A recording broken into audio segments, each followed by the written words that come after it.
La malédiction. On va déjà commencer à aller voir ce que nous dit le dictionnaire. Quelle est la traduction littérale de ce mot malédiction? Alors, j'ai un Larousse et dans le Larousse, il est dit ceci. La malédiction, c'est une condamnation au malheur qui semble venir d'une puissance supérieure.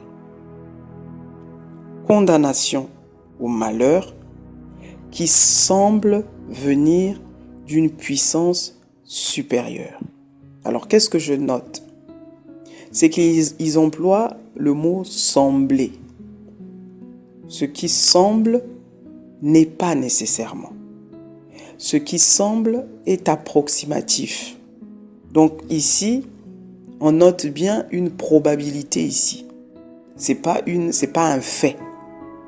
On nous dit condamnation au malheur qui semble, qui a l'air d'eux, qui se rapproche d'eux, mais qui n'est pas nécessairement.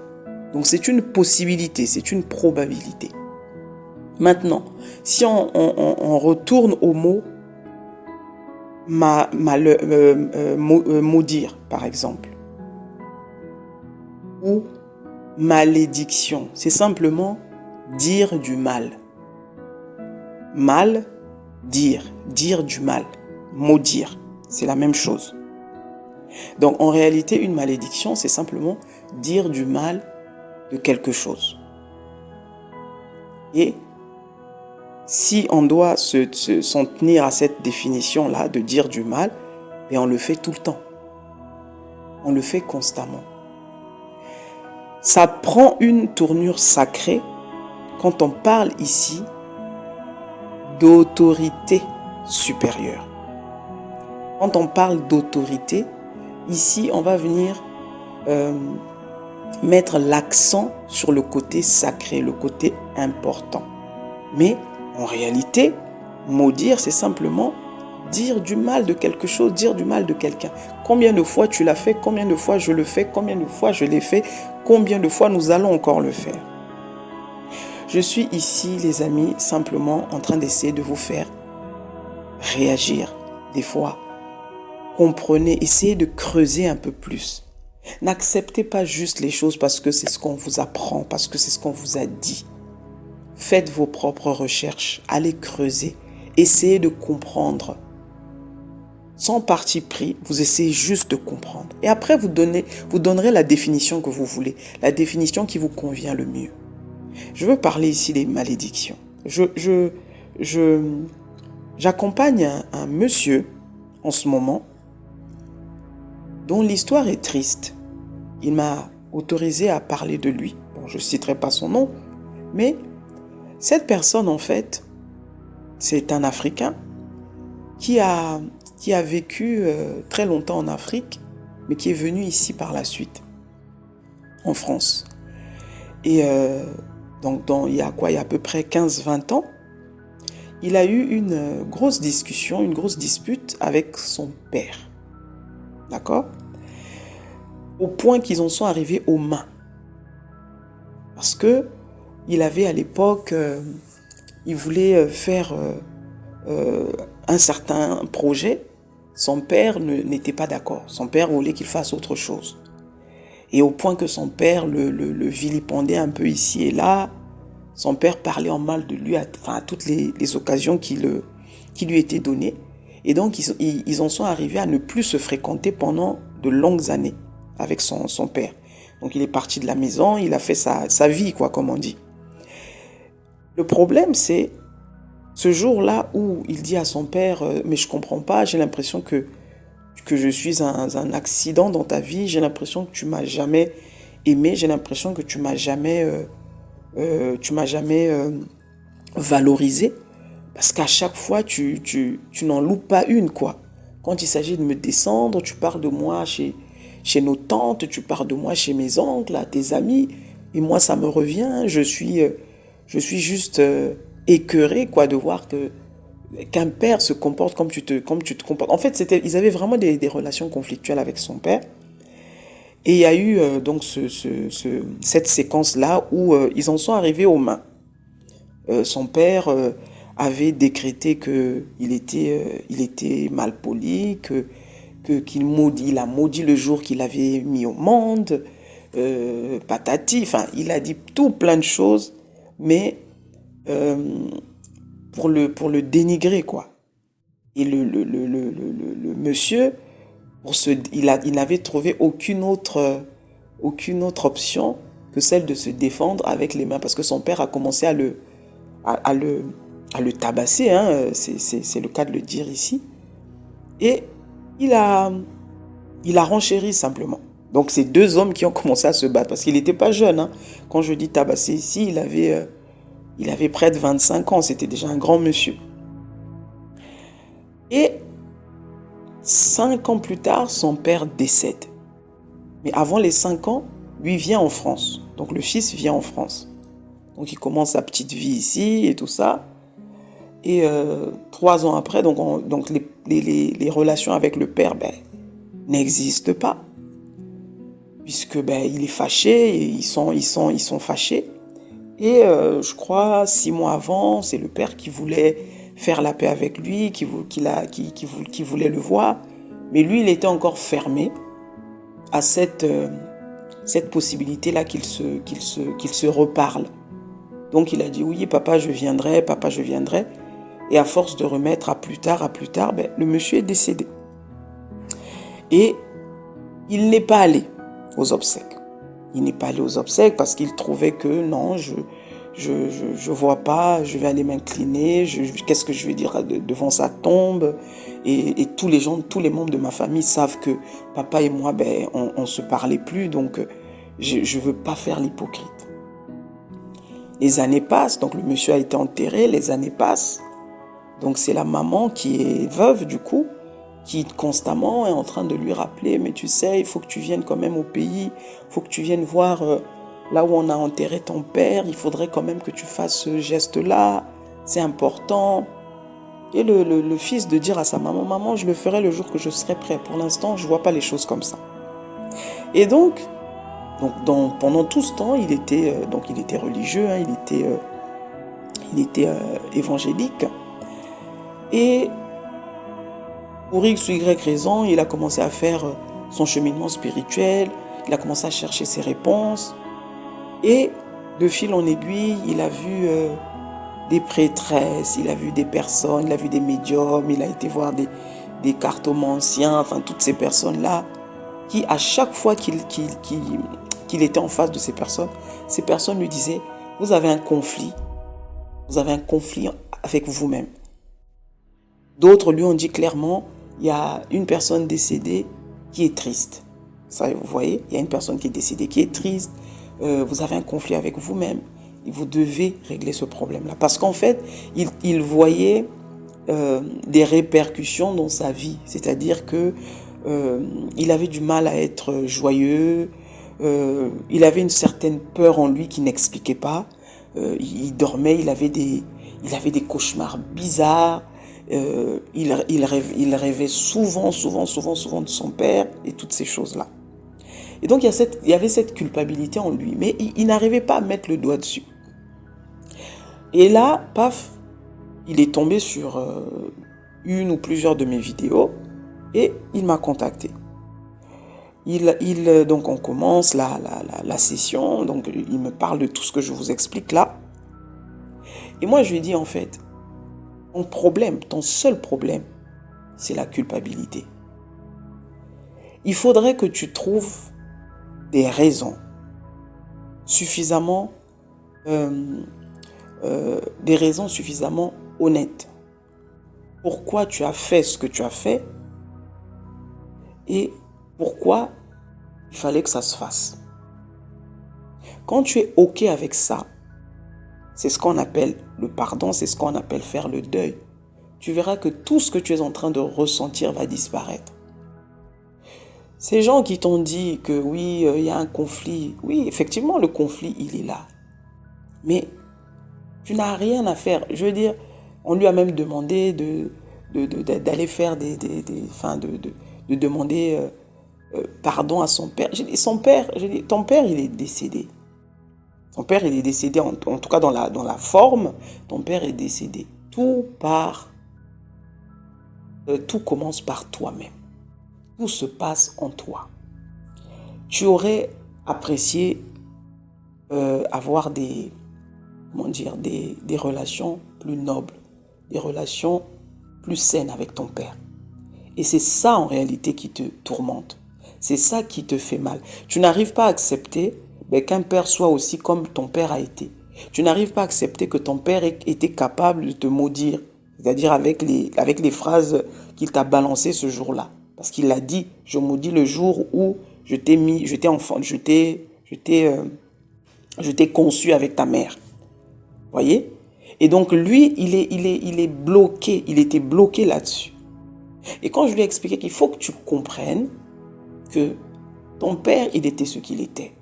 Et là, on a commencé à débroussailler un petit peu l'enfance de son père. Comment son père a vécu. Comment son père, quelle relation il avait avec son propre père. Et là, les révélations ont commencé à tomber. Le père lui-même, jusqu'à la fin de la vie de son père, ils avaient des relations hyper compliquées, hyper difficiles avec son propre père, donc qui est le grand-père de mon client. Vous voyez? J'ai dit, voilà, c'est l'histoire qui se répète. Tu dois d'abord prendre conscience de quand tu veux réellement faire la paix avec quelqu'un, tu essaies de le comprendre. Au lieu de le juger comme tu as fait depuis 20 ans, repars un petit peu dans l'histoire de ton père. Commence à voir, en tout cas, ce que tu en connais de son histoire. Après, on ne sait pas toujours tout de nos parents, parce que soit ils ne nous ont pas dit, soit on n'a pas eu le temps d'en parler, soit voilà. Mais de ce que tu sais, qu'est-ce que tu sais? Et là, il me dit, écoute, nous, en grandissant, papa nous disait toujours qu'il avait une mauvaise image de son père. Il avait une très, très mauvaise image de son père, parce qu'il trouvait que son père était trop dur, il trouvait que son père, c'était un tyran. Et là, les révélations ont commencé à tomber. J'ai dit, qu'est-ce que tu attendais que ton père te donne? Vous voyez que là, il y avait déjà un monsieur qui était brisé. Donc c'était cet enfant, pareil, qui essayait, tant bien que mal, d'avoir une relation autre avec son fils, mais inconsciemment, il répétait exactement ce que lui-même avait vécu avec son père. Parce que lui, quand il disait ça, oui, je fais ça pour ton bien. Quand il disait à mon client, ouais, ne prends pas cette branche-là, je fais ça pour ton bien. Pour lui, il pensait vouloir le bien de son fils. Mais de quelle manière? Avec quelle méthode? Vous voyez? Quand tu veux réellement te pardonner à ton passé, tu es obligé de trouver des circonstances atténuantes. Ça, c'est quoi? Ça, c'est ta nature qui parle. Parce que tant que tu n'es pas connecté à l'amour divin, tu ne peux pas demander le pardon.